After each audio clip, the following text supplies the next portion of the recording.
Guys, welcome to today's video. We are going to talk about how we can get you flushing your irons, hitting ball divot time and time again. Not only that, how to squeeze out some extra distance. We're going to do that today by talking you through the perfect impact position to make sure that you're not scooping and adding loft. Make sure that you've not got that scoopy, flippy impact, which causes so many problems with golfers. Poor ball striking, added loft, lost distance, and much more. So we're going to stop that flippy impact. We're going to get that really good impact position, and we're going to talk about that in just a few simple steps. And in the video, there's also going to be lots of really easy drills that you can start to implement to start to get those feels and transfer that into your game. So let's get started. So great ball striking is what we all dream about. We've all hit the middle of the fairway, and all we can think about is just hitting that flush iron shot to 5 feet, to 10 feet, giving yourself a chance of birdie. Arguably, there's no better feeling in golf when you just flush those irons and you get the ball first, the divot second, the ball flies off the face, and you almost don't even feel it. It just feels amazing. So we want to try and do that as often as we possibly can. So what do we need to happen in order to make that a much more consistent thing? So for me, there's two main things. Number one, we have to move the weight towards the left leg. The best players in the world, your McIlroy, your Scotty Schefflers, the guys who hit irons so good, are very efficient at moving their weight and moving their hips, their pelvis, to the left towards the target. That is crucial to get the bottom of the swing to be after the golf ball. So important. If you want divots after the ball, we have to get that weight onto that left leg. Equally, just as important, you can do that, and this is what today's video is about. We want to make sure we've got a really good, consistent shaft lean and wrist angles. There's no point in getting your weight onto your left leg if you are going to release the club head early, allow it to pass the hands, get this left wrist into what's called extension. Extension is when it goes more cupped. Flexion is when it goes flatter. If that moves into an extended position and you get this scoopy, flippy action, we don't want that. We want the opposite. We want the left wrist really flat. We want the right wrist bent back the way so we can get shaft lean. Look how much less loft would be on that golf club if we did it. So you're going to get more compression, more distance, better ball striking. So if anyone ever talks about compression, that's what they generally feel.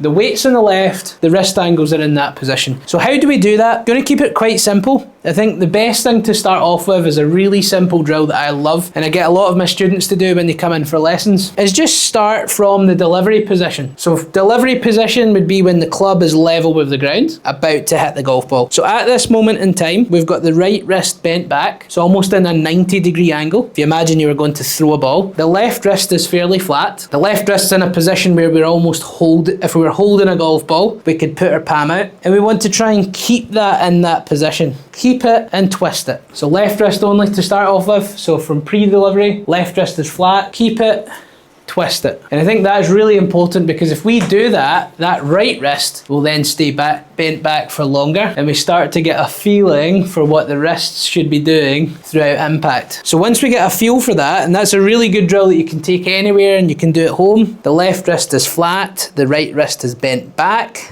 I just want you to shift onto the left, turn around the left leg, holding those wrist angles. It's not going to go far, it's just to get the feeling of what the wrists should do. So left wrist flat, right wrist bent back, and hit some shots. You should see these come out quite low, because obviously if we go scoopy and flippy, we're adding loft, the ball would pop up. If we hold those angles, and we're only doing a small swing at the moment, we're going to compress it with less loft. You'll see them fly out quite low with some ball speed, but obviously it's not max distance yet. We're just doing this as a drill. Pre-delivery, left wrist flat, right hand is on top, almost like a 90-degree angle with the right wrist. Turn through. Again, really feel like we're moving left and around, keeping those wrist angles. A slight twist on this, you can do split hands. One of the reasons why I love the split hand drill, that delays the overtake of the club head on the handle. All credit to Scott Cowkes, who's a very good coach on this one. So basically what this drill does, it stops the overtake of the club. The club head isn't going to pass the handle as early. It's going to encourage you to have those wrist angles at impact. So again, it's a slight advancement to the first one. Maybe even stick the ball on a small tee just until you get the feeling of it. It will feel strange if you scoop the ball, but once you get this right, you'll realise how worth it this movement's going to be. So split the hands. I'm going to go left hand normal, right hand bottom of the grip, top of the shaft. From there, we're going to hit some mini shots again, feeling like we keep those wrist angles. So left wrist is flat, right wrist is bent back.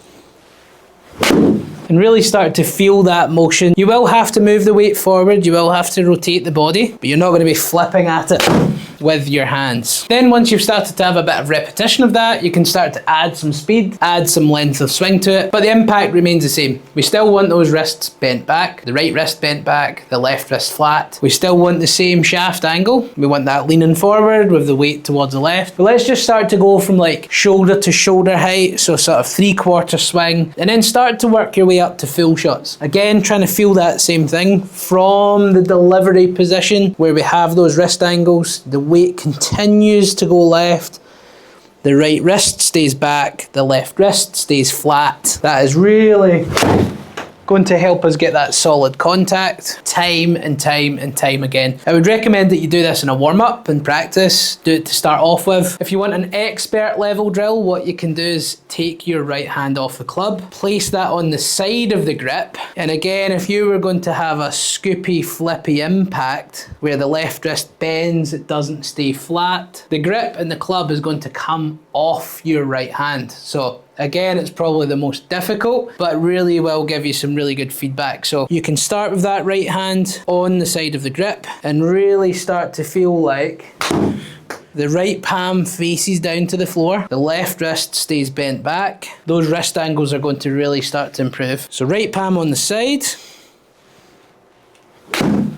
And it looks easy-ish, but try it. It is ridiculously hard. It's actually called the Hell Drill by Scott Counts. Again, so all credit to him. It is very, very difficult. Before we do this, and this really is the answer to stopping the flip and really improving strike, make sure your club face isn't open. That is the only thing that's really going to stop you here. If you get to the top and you've got your left wrist in a really cupped position and you have your face really open, that is probably the root cause. So we just need to check that. That might be a wrist angle change needed. It could be a grip change needed. You essentially need to make sure that the club face is good prior to doing this. If the face comes down wide open, in order just to square that club face up, you are going to have to throw it early and flip the club early to close the face. So we just need to check that before you start to do it. Make sure that club face isn't getting wide open in the takeaway, up at the top. Or actually a lot of people are pretty good at the top, but then cup the left wrist and open the face a lot. So just check that before you go all the way to impact. Make sure your club face is good. If you're looking for other videos that are club face related, check out some of the videos on the channel. There is plenty of help on the channel on making sure your club face isn't open. But if that's good, you then start to work on this. Those flushed iron shots, the ball divot, the lovely iron shots, hitting more greens in regulation are all going to start to come. If you're new to the channel, please do click that like button. Consider subscribing to the channel. We've got 2 videos coming out every single week in order to help you out with your golf. If you're not flipping at impact or you feel that you're struggling with something else, comment down below what clubs you don't really like, what you're not a fan of, what would you need some help with, and we will make sure we get those tips out on the channel to help you with your golf. If you'd like 2 freebies just before you go, check out the description link in which you can get a free 60-minute practice guide, which is going to help you get the most out of your practice. That's completely free. Check that out in the description link below. And also a free swing analysis with me. So there's a little link, a Skillist online lesson link. You just click that. You'll see that here just on the screen. Send me some of your videos. From there, I'll give you some free tips, a few things that can really help you out with your game. Once again, thanks for watching. And if you'd like any extra help with your club face, make sure you check out this video just here.